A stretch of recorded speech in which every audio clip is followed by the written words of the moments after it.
right. So Paul told me that I have to do video for my social media, so I will show you this this theater gig that we're doing this week here at the Beaufort Performing Arts Center, and I will show you the setup. So should probably start from this side. The most important part of my setup is the table with all the stuff, the lifesavers, the Altoids, and the Tic Tacs, and the cough drops. Anyway, I'm having to pre-mix both of my click tracks, which you'll see in a second, and send it down one line. So that's what that mixer's for. My monitor mix is done for my ears here on this app, or this box that has programming for it. Next to that is we're only using tracks for 3 songs on this show.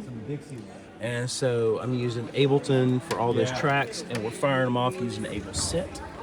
And then you have to have the fan, because the fan is super important to keep you from sweating to death. And then we've got all kinds of charts on one iPad using Fourscore. And then another iPad here is doing all of my click tracks, so that at least we start the songs at the right tempo.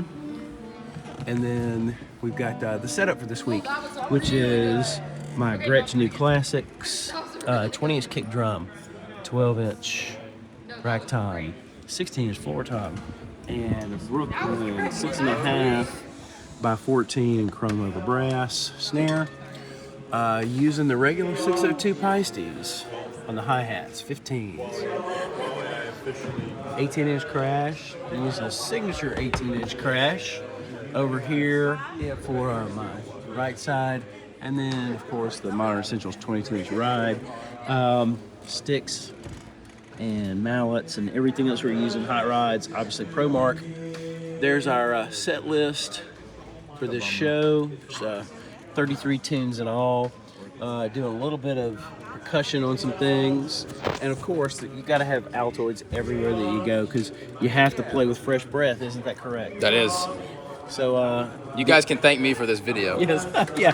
Paul's the reason why we have this video, and Paul's actually subbing this gig for me tomorrow night, because I'm flying out to go to Boston tomorrow. It's gonna be a good time. So he's been sitting with me all week and learning this show, and learning to read all these charts, and learning to operate all this technology, so that tomorrow will be completely flawless, and probably even better than I've been the entire week. So I will sound the best I've ever sounded tomorrow. Isn't that right?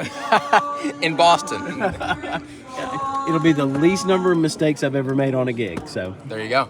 All right, there you go.